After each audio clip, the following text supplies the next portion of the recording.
तो चलिए सीधे वेक्टर्स की दुनिया में उतरते हैं। ये मैथ्स के वो शानदार टूल हैं जो हमें अपने आसपास की दुनिया को बेहतर ढंग से समझने में मदद करते हैं, फिर चाहे वो फिजिक्स हो, वीडियो गेम्स हो या फिर इंजीनियरिंग।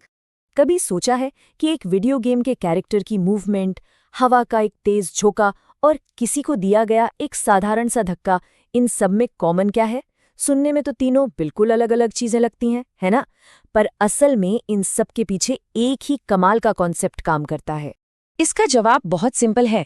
इन सभी चीजों को पूरी तरह से समझने के लिए हमें बस दो जानकारी चाहिए होती हैं। पहली, कितना, यानी उसका मैग्नीट्यूड, जैसे धक्का कितना जोरदार था।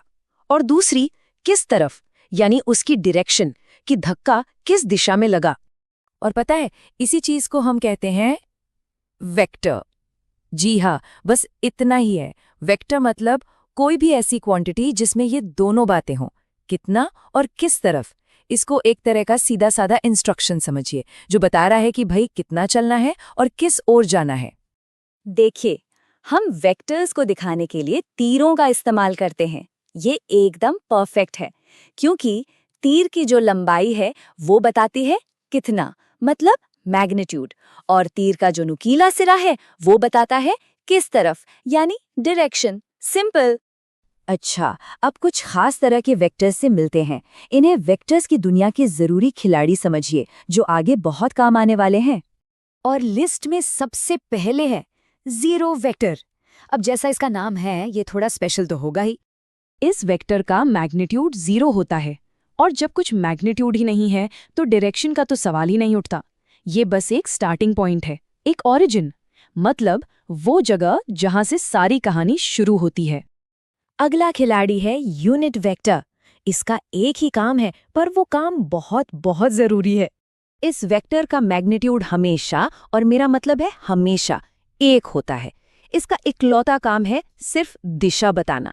ये एक साइनबोर्ड की तरह है जो सिर्फ इशारा करता है कि भाई इस तरफ, और कुछ नहीं। और आखिर में बात करते हैं इक्वल वेक्टर्स की। मतलब दो वेक्टर्स को हम एक जैसा कब कह सकते हैं? इसका भी एक बड़ा सीधा सा नियम है। दो वेक्टर्स बराबर सिर्फ और सिर्फ तब होते हैं जब उनका मैग्नीट्यूड और डायरेक्शन दोनों के दोनों बिल्कुल सेम हो, जरा सा भी फर्क नहीं। यहां देखिए, इन दोनों तीरों की लंबाई और दिशा एक जैसी है, तो ये इक्वल वेक्टर्स हैं। तो अब जब हम इन बेसिक वेक्टर्स को जान गए हैं, तो देखते हैं कि ये आपस में मिलते जुलते कैसे हैं। अब असली एक्शन शुरू होगा। वेक्टर्स को जोड़ना ना एक मजेदार पजल जैसा है। आपको बस ये करना है, जहां पहला वेक्टर खत्म हो रहा है, यानी उसके सिर पर, दूसरे वेक्टर की पूंछ रख दीजिए। फिर पहले की पूंछ से दूसरे के सिर तक एक नया तीर खींच दीजिए। बस यही नया तीर आपका रिजल्ट है। इस मेथड को टिप टू टेल या हेड टू टेल मेथड कहते हैं। इससे होता ये है कि दो अलग अलग रास्तों के निर्देश मिलकर एक नया रास्ता बना देते हैं। मतलब अगर हम पहले वेक्टर ए के रास्ते पर चलें और फिर वेक्टर बी के, तो उसका जो नेट नतीजा होगा वो होगा a प्लस बी वाला रास्ता। अब अगर वेक्टर्स को घटाना हो तो घबराइए मत, ये भी जोड़ने जैसा ही है, बस एक छोटी सी ट्रिक है। a में से b को घटाने का सीधा मतलब है a में b के उल्टे, यानी नेगेटिव b को जोड़ देना। तो देखिए, किसी वेक्टर को घटाने के लिए हम बस उसकी दिशा को 180 डिग्री पलट देते हैं, उसे नेगेटिव बना देते हैं और फिर उसे पहले वाले वेक्टर में जोड़ देते हैं। यहाँ हमने b को पलटकर -b बनाया और फिर उसे a में जोड़ दिया। जो नया वेक्टर मिला वो है a - b। अब बात करते हैं स्केलर मल्टीप्लिकेशन की। स्केलर मतलब बस एक नंबर।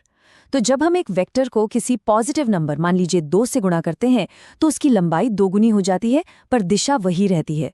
लेकिन अगर हम उसे -2 से गुणा करते हैं, तो वो दोगुना लंबा तो होता ही है, साथ में उसकी दिशा भी पूरी तरह पलट जाती है। ठीक है, अभी तक हमने तस्वीरों और तीरों से वेक्टर्स को समझा।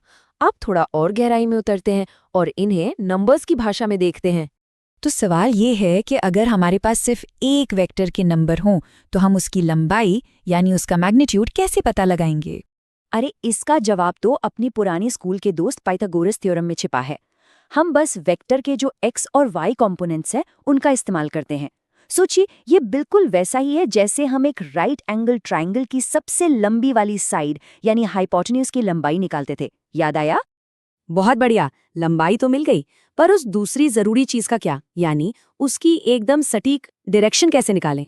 डायरेक्शन के लिए हम पता लगाते हैं एंगल, जिसे थीटा कहते हैं। इस फॉर्मूले से हमें ये पता चल जाता है कि हमारा वेक्टर एक्स एक्सिस के मुकाबले कितने डिग्री पर झुका हुआ है, और बस हमें मिल गई उसकी एकदम सटीक दिशा। और आखिर में ये है यूनिट वेक्टर फॉर्म। इसे एक तरह से वेक्टर का ब्लूप्रिंट समझिए। ये हमें बताता है कि एक्स डायरेक्शन में कितना जाना है और वाई डायरेक्शन में कितना जाना है। इसमें जो आई और जे हैं वो बस यूनिट वेक्टर्स हैं, जो दिशा बताने वाले झंडों की तरह काम करते हैं। तो अब जब हम वेक्टर्स की भाषा थोड़ी थोड़ी समझने लगे हैं, तो एक पल के लिए सोचिए, हमारे चारों तरफ कौन सी अदृश्य ताकतें और दिशाएं हैं जो हमारी दुनिया को चला रही हैं? ग्रेविटी, हवा का दबाव, मैग्नेटिक फील्ड्स। वेक्टर्स सच में हर जगह हैं, बस अब हमें उन्हें देखने की एक नई नज़र मिल गई है।